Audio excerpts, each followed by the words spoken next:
third morning of the trip, and right around the corner from our place is that same boulangerie we ate at yesterday. We're gonna get some breakfast here before we head over to the Louvre. I'm looking forward to seeing some famous artwork and sculptures that I've always wanted to see my whole life. Here's our haul for today. I got a ham and cheese croissant. Josh got a pain au chocolat, which is just a chocolate croissant. Blueberry muffin. He got a cafe au lait. And I got my caffeine, Coke sans sucre. Oh, very impressive. The glass pyramid that marks the entrance to the Louvre Museum. Josh tells me it's designed by I.M. Pei. That is pretty. Especially when you see it up front for the first time. Man. And then the Louvre kind of surrounds it, like this whole building here. I'm gonna keep going around. And there's some buildings through there. That's where we walked in through. And all around here. These are all exhibits, different exhibit halls that you can go see the art, sculptures.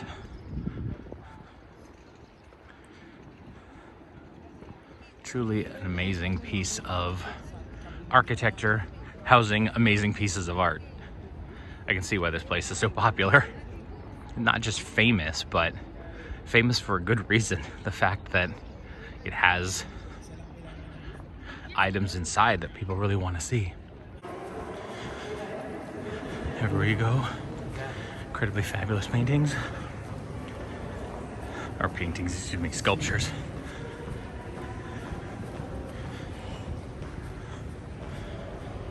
Wow. Oh, there's Nike up there. Oh, there it is.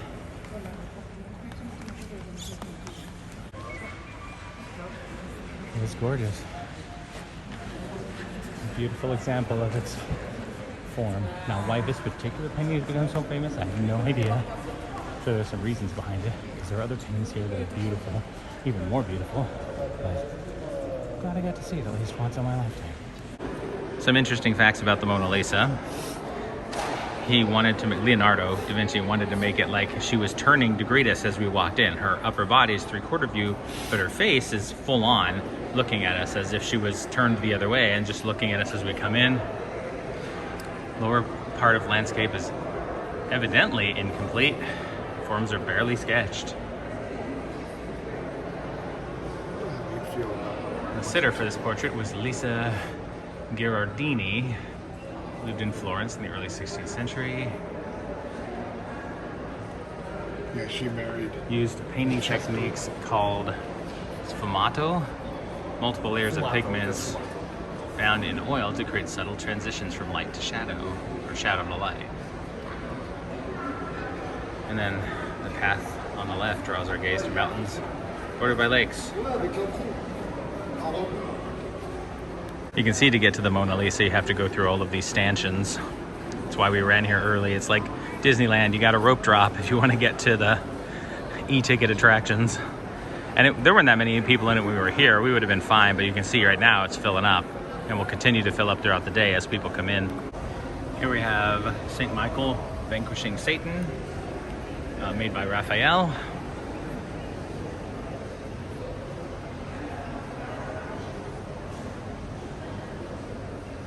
Beautiful and pretty huge too. I'll step out a little so you can see the size of it compared to, say, other paintings around it. Look, if the Hydra was only this big, then it's not such a feat for Hercules to have defeated it. Do look at all the different heads, and it looks like some of them have been cut off, right? Like this one here, and that one there. I like the detail on the Hydra heads. And you can see around here a head that has already been chopped. That's cool detail. And oh, there's another one on the other side, I think. Yeah, another head that's already been chopped. And of course Hercules, well endowed Hercules, with his club. I have always been a big fan of Greek mythology. even when I was a kid, I came across a Greek mythology book and I read the heck out of it. And it was partly why I chose to study Latin when I was in high school. I don't speak any of it now, but I did take 4 years of it. But I love Hermes. He was always my favorite. I don't know why, he just was.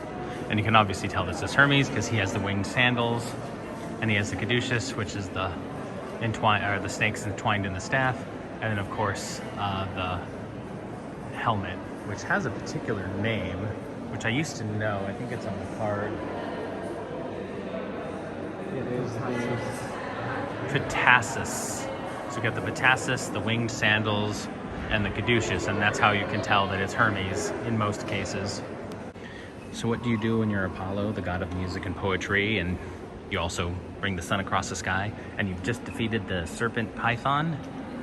You take a selfie. Doesn't that look like what he's doing? Winged victory. Can't walk all the way around, but you can walk most of the way around. It's in a large land where it probably was originally, and they just chopped the whole thing off and brought it here.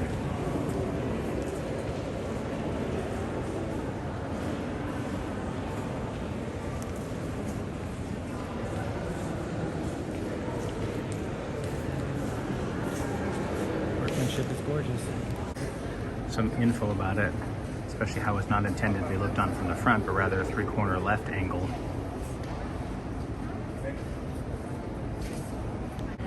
One reason they can tell this is that the statue on the left is much more elaborately carved than the right part of the statue. And here's where it was initially, where the eyeball is versus where the statue would be and where you're supposed to be looking at it from. So essentially, right over here, yeah, a little bit further actually. I think like right over here.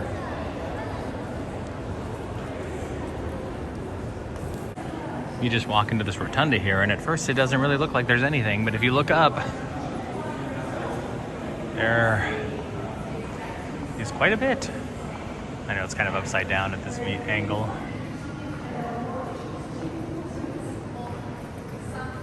And it goes that way, although this part is closed off, but you can see that it continues that way. Venus to Milo. And you can walk all the way around it too.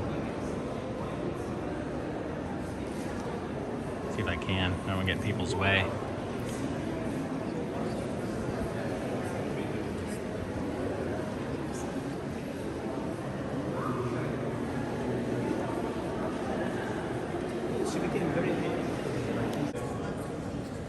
Here it is from this side.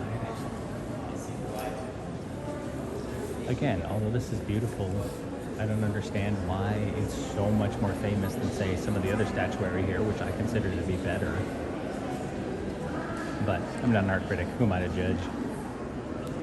Some information. Discovered in 1820. Milos. Sculptors unknown. Dated from about 120 BC. I think that's one of the reasons why these kinds of things get famous, is nobody knows who did it, and somebody just came across it.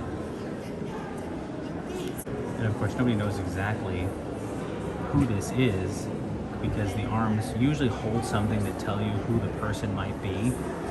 But in this case, since the arms are missing, it could be the sea goddess that was particularly venerated in Milo, which is where this is found. Milo.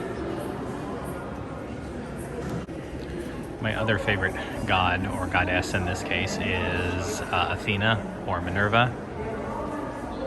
And I really like how, I mean, you can always tell it's her because she's wearing the helmet, because she is the goddess of war, but not in the same way that Ares is the god of war. His is just more like, you know, the brutal aspects, the aggressiveness of war. Her was more like wisdom of war, tactics, that type of thing. She's usually the helmet. She's typically holding a spear, and you can see her hand over here is poised for a spear. What's interesting to me is, or spear, I think I said sphere, spear. What's interesting to me is that these fingers over here have fallen off, but you have that one very delicate finger up there that would be holding onto the spear, and it's still intact.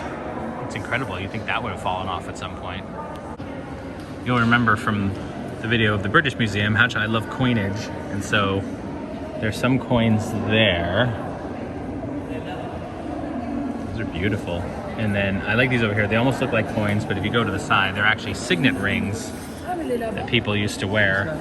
You can see the place for the ring, or the finger to go through the ring.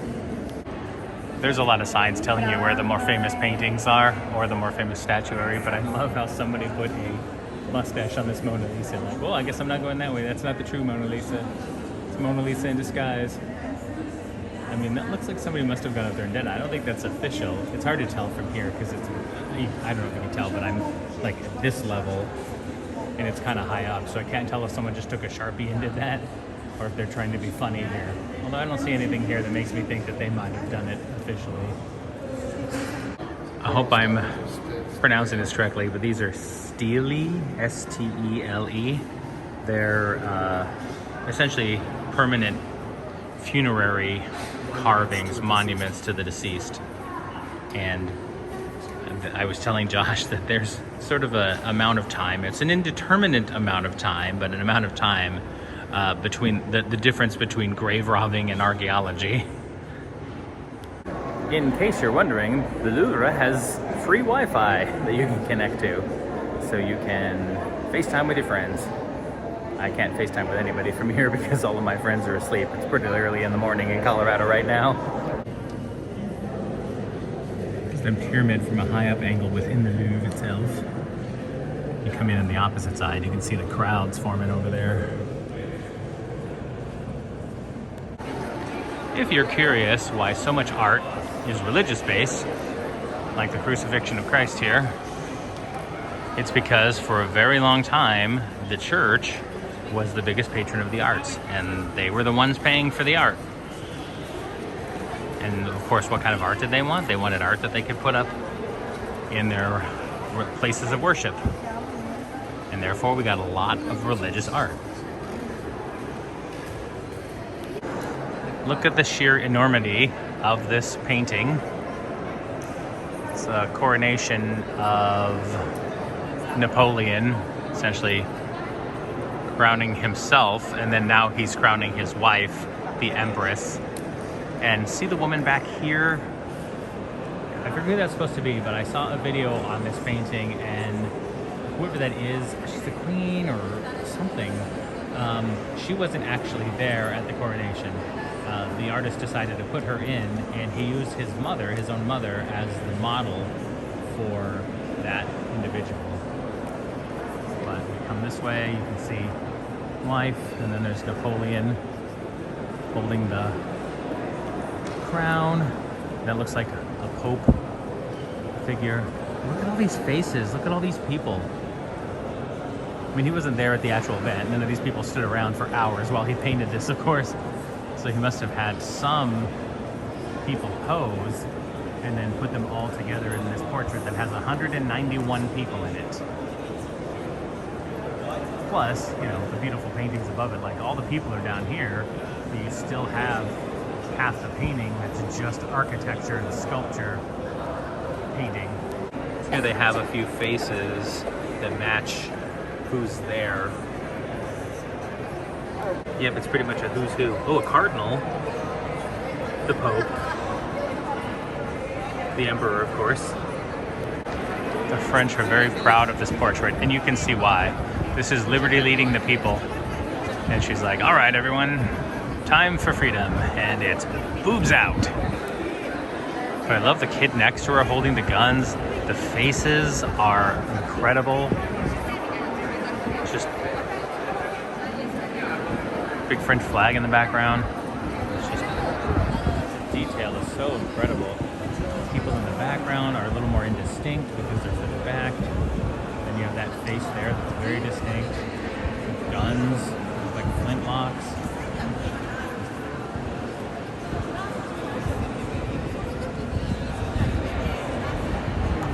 I just wanted to point out the sheer enormity of this thing. Oh, by the way, see how he's got like a Nintendo DS?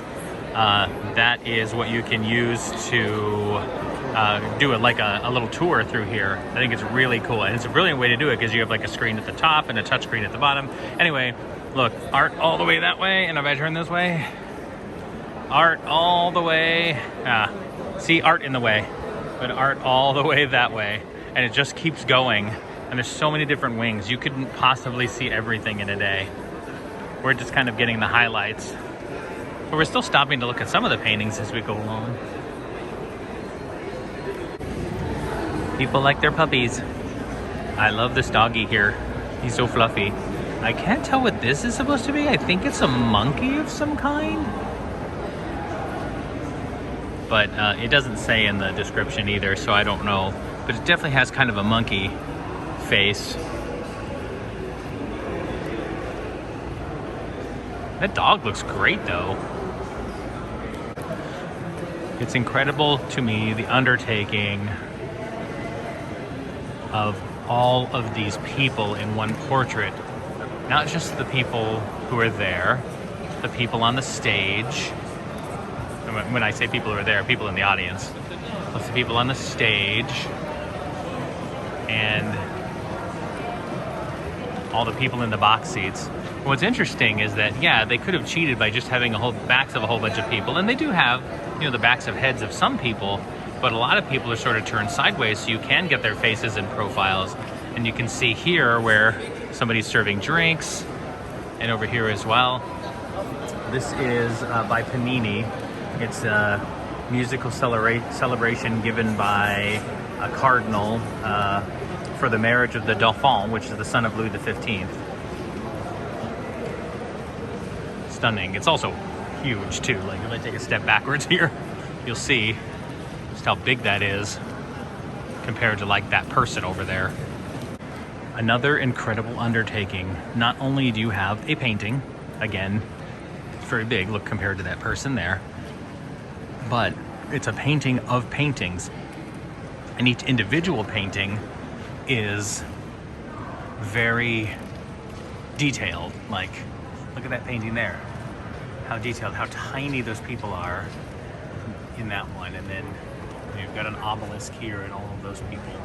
And then this with the stairs. Incredible. So not only did you do one painting, but you had to do all of these other paintings at the same time.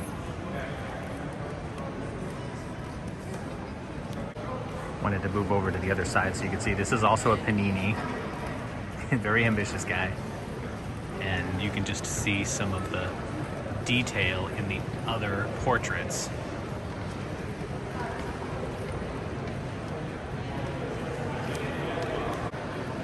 And it's not just one. Here's another one. The other one's over there.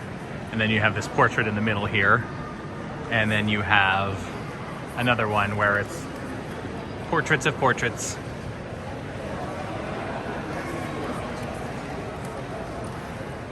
Oh, that's pretty. That actually looks like Italian, kind of like Tuscany, right?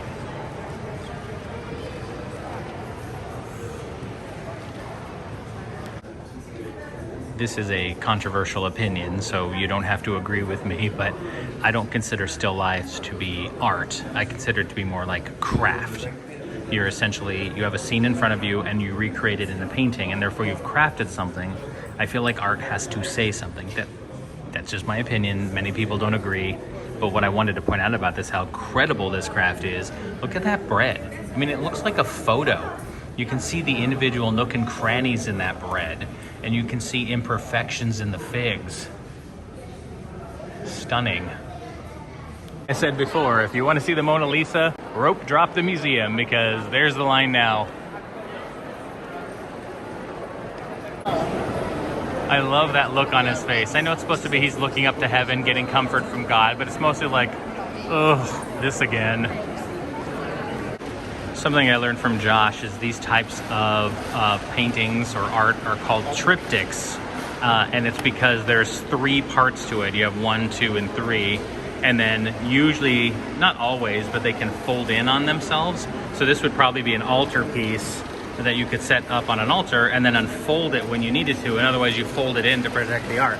But not all of them fold it so perfectly. What I like about this one is you see that they have the decoration here, and it matches perfectly the decoration here. So when you close it, it looks like, sort of one piece. As opposed to this one over here on the wall, where the 2 side pieces do not match the height of the middle piece. and therefore if you closed it, it would not cover everything. In fact, it was probably never made to close. You could make it like a diorama sort of thing, but not close all the way. It's hard to tell. You can see that there are hinges right there in the back, but I don't think they're connected anymore. Technically, this would be considered a polyptych because while there are 3 pieces, there are 5 panels. Yeah, exactly. So One, you know, 1, 2, 3, 4, 5. Yeah, even though there's 3 like pieces, like pieces, there are 5 panels. Interesting arty terms. I like this map of the museum where different areas light up. And you see, like, here's an example of a portrait that's there. There is the Venus de Milo down there. There's Nike, Winged Victory. There's where the Mona Lisa is. There's the Victory leading the French, or leading the people. I'm sorry about the flicker. You can click on "You are here," and then it blinks a little dot over there for where you are, and we can figure out that we want to get up here because we're in the Northern Europe painting right there. So we need to go this way some more, and then upstairs. And of course, having been a palace and now a museum, you can see where people have beaten a path into the stone, where it just dips a little bit on this side and on that side, and not as much in the middle because this is where people walk. One thing I think people tend to forget, including me, that it's not just the art, it's sometimes the frames too. The frames had to be commissioned to hold the art. So here's an example of one where they don't really even know who did it, but it's remarkable. The quality of the carving, the gilding, delicately sculpted colored heads, like you can see that head there. And it's 3D too, like it's off, as you can see there. So something like this would have been incredibly expensive. And it's what you have to showcase your paintings. They have a number of them in this particular hall. There's the one we were looking at. This is called the Cheat with the Ace of Diamonds, and you can see that this guy over here is holding the Ace of Diamonds and the Ace of Clubs. But the 3 of these here, that's why they have these kind of knowing glances at each other, are trying to cheat this young man over here at cards. Don't you just hate it when you're walking down the street and then, oh my God, a lion grabs your baby and your boob pops out? Those are the worst days. As we say goodbye to the Louvre, I wanted to show you what the underside of the pyramid looks like. And the exit goes that way to get you out. We stopped by a quote-unquote New York bagel place to get some bagels. Bagel sandwiches. They're unlike any bagel sandwiches I've ever had before, but mine is incredibly delicious. I got the Hippolyte, which is a chicken and it has lots of vegetables in it and some mustard. Just got the healthy, which is like the only thing healthy about it is the light cream cheese. No. I mean, it's, you know, chicken and vegetables and stuff too. Tomatoes, lettuce, avocado. But we also got some fries with that, and then got a couple of sodas. Altogether, it's just about 20 euros. Okay, what's our impression of the Louvre? It's boring. I'm kidding. We spent, what was it, 4.5 hours there? Yeah. We spent 4.5 hours there, and mostly we were just kind of museumed out by that point. Not that I was not enjoying looking at the art anymore. Not that there wasn't still more to see. It's just, you can only take in so much at once. Mm-hmm. Yeah, I mean, you could spend weeks there and still not see everything. Even if you saw everything, you still wouldn't like read everything and understand everything and comprehend everything. We got to see, as you saw in the video, pretty much the you know, the greatest hits. The Mona Lisa, of course, being the big star. The Nike, Victory leading the people. Venus de Milo. Venus de Milo, yeah. The Oath of the Hirate, which means a lot to me because I teach that specific painting to my 2D design class. The Coronation of Napoleon. Yeah, a lot of the greatest hits. We were looking up a lot of things to see at the Louvre, and these were all on those lists. So. But we also spent a lot of time just walking around and looking at the different portraits and looking at the different art, and you saw some of the frames, and there's so much to look at. There's statuary, there's paintings, there's old style, like vases, that type of thing? It ranges from Greco-Roman stuff all the way through about the late 1800s for French paintings, but it's mainly statuary and paintings, at least from what we mainly saw. Yeah, and there's a whole American area that we didn't even get to. We didn't even touch that. Oh, the the British area either. We did not get anywhere near that. We much saw a of the little British. tiny bit of British stuff, I think Gainsborough and things like that, but not much. But anyway, yeah, you could spend a whole lot of time there, and we had a great time. Now we're back in the room, as you can tell behind us. We need to do our COVID tests in About 45 minutes. just about 45 minutes for me. We're doing them all online. We bought our tests before we went. And so somebody will get on there and we'll take the test pretty much in front of them. And then they will send us our results that we can use to submit to the airline.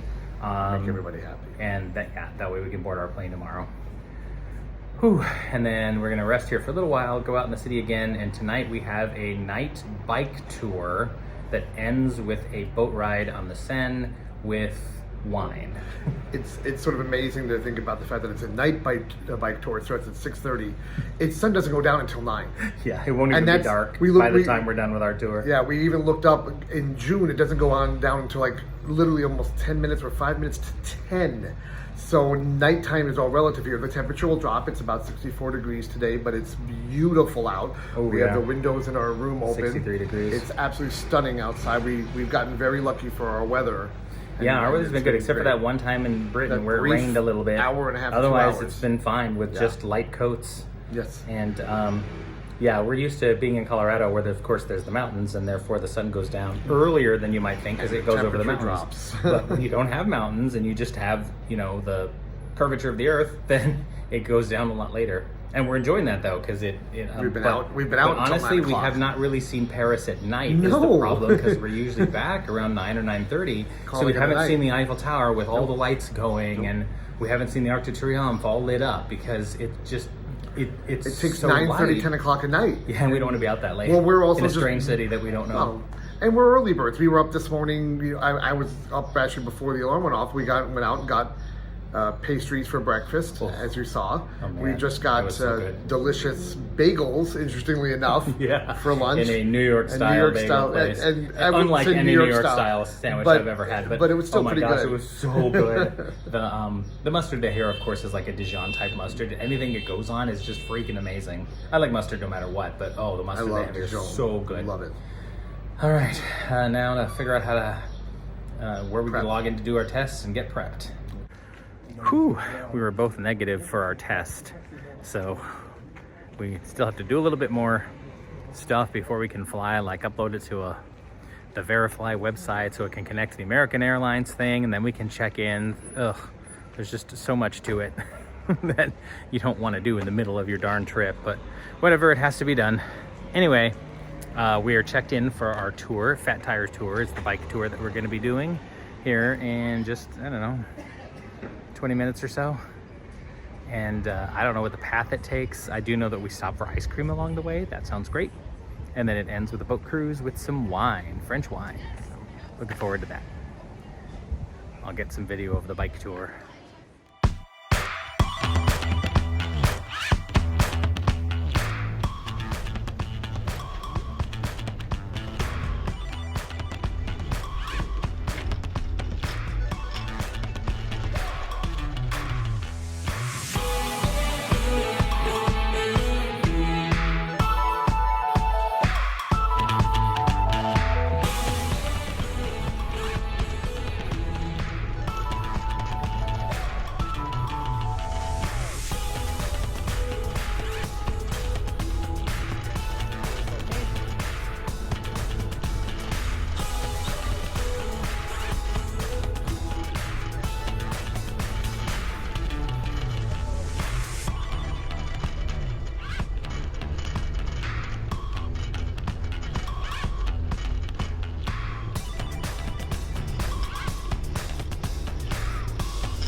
This is a military academy that Napoleon went to, and it had to withhold a siege at one point, so there are actually bullet holes in it that they've never patched. That's interesting. Church of Clotilde, I think is what she said. Essentially the first king of France, the one that sort of united all the Franks, had this church built for his wife. It's a relatively new church, 1700s. But it was done in sort of the old style, and that's why it looks older. It's sort of the neoclassical movement to make things look like older buildings even though they weren't. As part of the tour, you stop and have some ice cream over near, I can't know if you can see Notre Dame back there. There it is, just kind of sticking out in the corner. Gotta go over there, so we're behind it, essentially. And then the Seine is on both sides of us here. We're on a bridge. There's some live musicians right behind me there. We're stopping for a brief moment to have our ice cream, and then we're gonna head towards the boat, I think. The very definition of picturesque. Wow. Pyramid of the Louvre at sunset. And I know we were here earlier today, but not at sunset. And all of this, and there's more too, like on the other side. This is not it.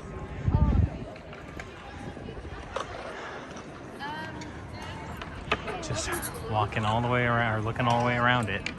This is my bike route, by the way. Here's our boat that will take as part of the tour. People are so friendly as you pass, waving on the bridges, on the roads. It's wonderful. C'est aujourd'hui un musée où sont rassemblées des œuvres du 19e siècle. It's a nice big boat. Not full though, which is nice. It was restored in the 1980s and today houses a collection of 19th century. Oh. Josh and I are usually back on our hotel by now, so we haven't really seen Paris like at night, which is, I think we're missing out. So this boat tour will help cover that on our very last night. Beautiful sunset, huh? So there's an island out there and people are just sitting on it. I love it. Enjoy the evening. Construction was completed in 1606. At its center point, the equestrian statue of King Henry IV, who put an end to the religious wars. El puente nuevo es el más antiguo de París. On the waterfront, Neither Josh nor I are wine people, but we decided to have a little bit on this cruise because they were offering it as part of the experience. So we had one cup each. It was not bad for red wine. I prefer white and I prefer sweeter wines, but it went down pretty easy. We haven't eaten in a while, so having a lot of wine would probably not be a good idea anyway. Going by Notre Dame. Except this giant tree is in the way. Go away, giant tree. You can see on the side here where they're doing a lot of the work.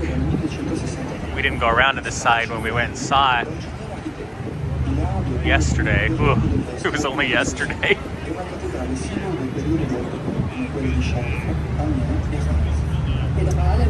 Yeah. You can see the flying buttresses right there. Ooh, very nice. Llamada en esta época Plaza de la Revolución, fue escenario de un sinfín de erupciones capitales. En 1836, Luis Felipe ordenó la instalación del obelisco.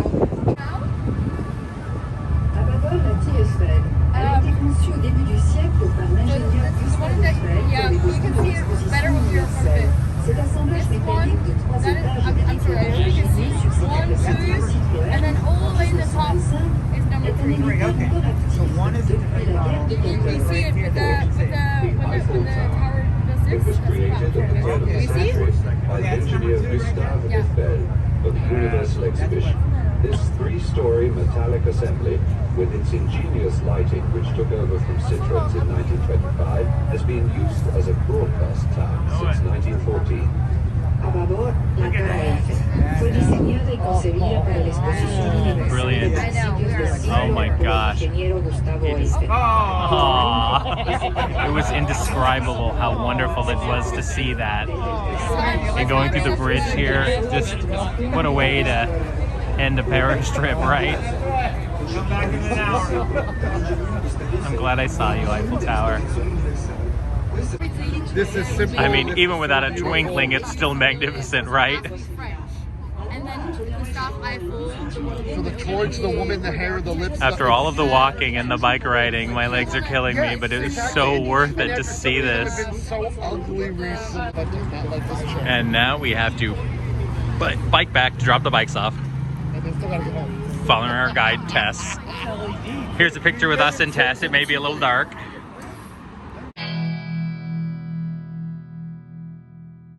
We had a late lunch, and we didn't have any dinner before the tour, and the tour lasted a lot longer than we thought, almost 5 hours. Yeah, pretty much 5 hours. We thought we'd have dinner afterwards, so we did. There's a sushi place right around the corner from our restaurant, or excuse me, our hotel that we're trying. So I got some sushi. Josh got some. They're it's gyoza, but they call them raviolis here. I love that. And mine came, and we both got miso soup, which is very good. And mine came with a salad. I got some salmon sushi. I don't know what this salad is, but it's really good. Wow, great presentation too. It's just salmon sushi, but I do like salmon sushi, which is funny because I'm not usually a big salmon person. Okay, so that was some of the best sushi I've ever had. In France. I know. Came all the way to France to have incredible sushi.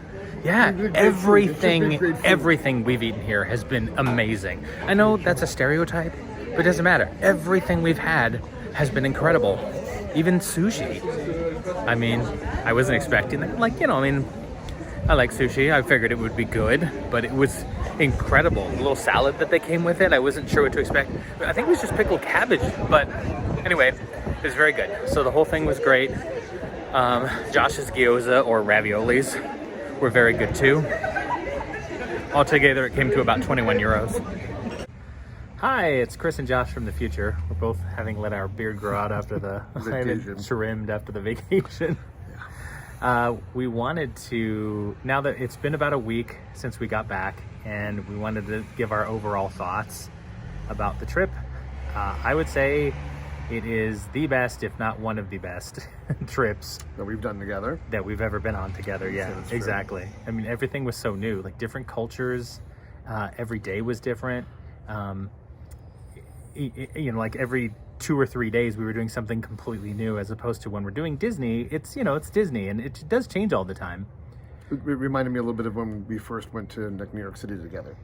Yeah, that's and true. every day would be a whole new experience of hitting the cloisters or hitting one of the museums or hitting The Statue of Liberty. right. or- It doesn't matter. We, yeah. we did so many different things. The very first time we went, we've gone to New York a number of times. Josh has family there, so my in-laws are there, and so we were tourists the first time. So we did all Very the tourist much. things, and that's pretty much what it was on this trip to London and Paris. We were tourists, so we did all the touristy things. It would be nice to go back and do the less touristy things. Quite a number of people have left in the comments some suggestions on things to try if we go back. In particular, as of right now, London or Great Britain things, because that's what's been posted. And I lived there for 4 months, but it would be nice to. I wanted to get back to where I lived as a student, but we really didn't have the time. We were running around for 3 days solid. But to do that, or to do Ireland and Scotland and spend a few days in each yeah, of like them. actually getting out of London Seeing and Great doing Britain. more of Great Britain would be nice. That's another goal. And of course, Good if one. we ever get back to Europe, we're probably going to do like a whole week in Italy, just starting at the top and going to the bottom, or vice versa. Yeah. Either way. But it was a great trip. We had a really good time. I didn't miss it right away when I got back, just because it was nice to be home with my cat amongst my things. But I do miss it. I really miss not having a delicious croissant just around the corner that I could go and have. A ham and cheese croissant that I could just have around the corner from my hotel. $1, the equivalent of $1.50 for a pain au chocolat, which was just Yeah. wonderful to get almost every day. And I was doing. My brother was saying that he didn't find a lot of great coffee in Paris, and I was like, maybe because you wanted American coffee. Exactly. I'm fine drinking Yeah. flat whites and all these other coffees because I'm a big coffee person. not necessarily American coffee. So I had no problem with that. I told people when I got back that everything I ate in Paris was the best example of whatever it happened to be. It was the best croissant I ever had. Even the sushi was the best I ever had. Of that kind of sushi, all the bread, every bit of bread that we had there was amazing. Whether it was just side bread that came with your salad, or you know, featured bread because it happened to be a croissant, it was just amazing. So anyway, thank you for joining us on our long trip. The next videos will be some Disney World videos coming up. Our next international trip should be... We're hoping next fall. Next fall. Not this coming fall of 2022, but instead fall 2023. We're hoping to get into Japan. Because they have been closed down and are still, in terms of tourism, still very much closed down. Yeah, but our hope is that in a year and a half from now, maybe even a little less, that we will be able to go and interact in Tokyo and maybe get out of there for a little bit. And again, because two Disney dudes, hit the Tokyo Disneyland and Disney Sea. That would be part of our goal, because that's part of our goal. In the meantime, keep watching, because we'll do plenty of trips to Disney World over the next year and a half. And probably some local things, as always. Some local things too. Probably the Renaissance Festival. Things like that we do every summer, because summertime is great in Colorado. It's really quite wonderful. So we'll see you in another video soon.